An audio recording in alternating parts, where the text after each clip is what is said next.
What was housing like for the airmen in Rangoon? Well, we had a place we called the 18-mile house, and it was a big ranch, and they had kind of a big, long, almost like a barn out there, and all the mechanics were put out there. And of course, we were still living with family, not families then because they'd been evacuated, but some of the men who were there were still in their housing, and we were put in housing with them. And Who, the British? well, the British and the Scotchmen is where I ended up there, and they ended.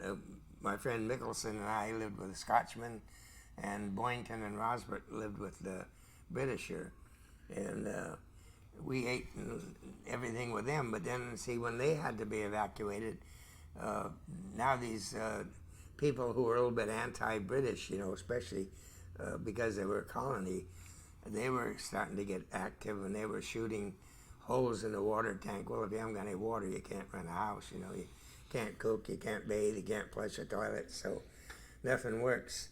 And so it was like the last night we were there, they had moved us out to this 18-mile ranch also. And I remember Bob Neal, our squadron leader, woke me up about 3 in the morning and said, the British left last night and didn't tell us about it. So he said, we haven't got any way to know if anything's coming in. But our mechanics fixed up a plane. We have one plane that was left there, and it's ready to fly. So I'll take you down there, and you can bring it out. So I went down with him in the station wagon, and we got there, and here's this airplane, but sitting on the fuselage, leaning up against the tail surface, and the back was a Hindu wrapped in his dhoti. They had that wraparound cloth, but he was bleeding, and we thought sabotage. But what happened is he was shell shocked. He was on the field apparently when the bombs came, and he was shell shocked. So we told him to get off the airplane, which he did, and we examined it. There was nothing wrong with it, so I took off, and we were going to go out to one of the fields where the other planes were dispersed and top off the tanks. But the tank, they had filled them there too. But see, the week before, when all this was, they had released all the jails, opened all the jails, opened the insane asylums, opened the people that had leprosy. Everybody was roaming the streets. So when you went downtown, you go like in 2 or 3 guys, and they all had Tommy guns, just so that nobody would try to do anything to them. But these people, some of them were just, out of their minds and everything. And then when I took that airplane over to this place to top it off, about the time we were there, they hollered, air raid, there's Japs coming in. So I didn't have time to get gas, but I still had a pretty good load. And we took off, and there was kind of a forest right near there, and that's where the British had their ACAC guns. And as we took off, they didn't know who was who anymore. There was no communication between them. They were shooting at us, but we were too low for them, for anything to hit us. So we got out of there being shot at by our own. And then some of our mechanics were on the road, so we patrolled the road till they could get where the Japs couldn't cut them off. And then that's when we moved up to Magway. And briefly, can you just tell us about Charlie Mart? I mean, he was the only AVG guy captured. Well, Charlie had a very funny experience. They were over strafing this Japanese base, and now he loses his engine, and he has to bail out. And he turned the airplane upside down. He wasn't too high. He bailed out and landed in a tree. And then when he pulled the ripcord and fell out of the tree, he broke his leg and his hip and I think his arm. And of course, here he just got through shooting a bunch of people on the ground. So they didn't look too kindly at him, and they come over to pick up Charlie, and they were going to kill him. But there was another officer came by, and he told him no way.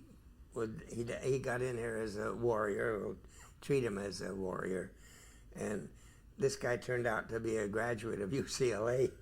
He spoke English, and he made 2 enlisted men take their pants off and tie their legs together and make a stretcher to carry Charlie. So when they're carrying Charlie away from there, he wanted to see what kind of damage. He went to raise his head to look. He said when he did that, the guy hit him over the head with with his rifle, and so he didn't really see anything. But what happened to him, they didn't give him any hospitalization, and it took him approximately 7 months to heal because he had no medical attention. So by the time he healed, he had no clothes left.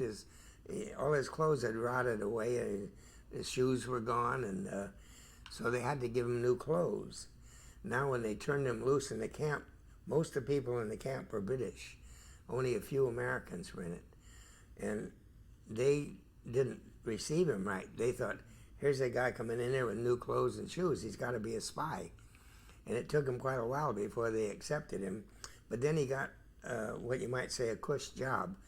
He got the job of transporting the workers to and from where they were working that day, and then back to where they were sleeping at night, and then to bring them what food they were going to get in the daytime. And he said and then during the day while he's waiting, he'd just sleep under the truck. And he said it's amazing what these guys could do, picking out a little piece of copper wire here, a little piece of metal there. These guys are constructing crystal sets and tuning in on the radio. And if they'd have been caught, they'd have been executed. But they didn't care, They figured, how could it get any worse? Was he considered like a prize because he was a Flying Tiger pilot who came down? I don't know if the British knew that much about it at that time. I mean the Japanese, that is, when they found him. Oh, well, I'm not really sure. He said it was a little bit kind of like the movie, that one guy kind of is in charge and the Japanese only, they take the highest rank guy they got, and then he speaks for the camp, and the Japanese commandant, if he has any orders he just gives them, to the guy to repeat. But the only thing was that so-called bridge that they were working on wasn't in a narrow canyon like that. It was down where it was like a mile wide across the river, and of course it's still there. But they did build a wooden one first, and then when the wooden one was completed, the steel and concrete one was completed, then they rerouted the tracks and started using that one. And now the British and Americans were going down there in B-24s bombing them.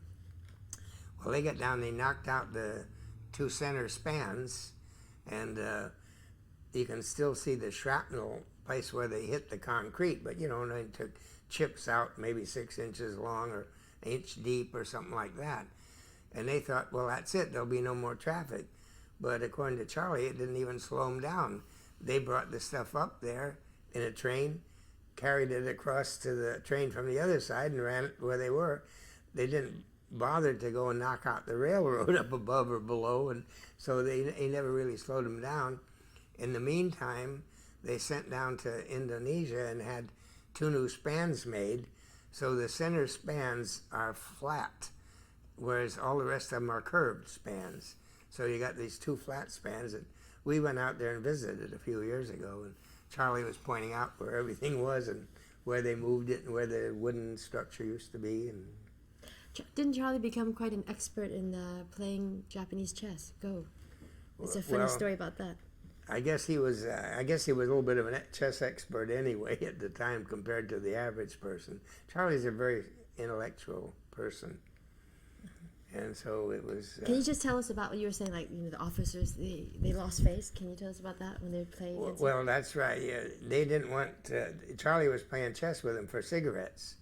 And so whenever they would lose, they'd try to get somebody that knew more about chess. Finally, they were bringing in ringers like some officers and whatnot to play. And Charlie was smart enough to let them win once in a while, or otherwise they would have quit playing with him and he would have lost his cigarette supply.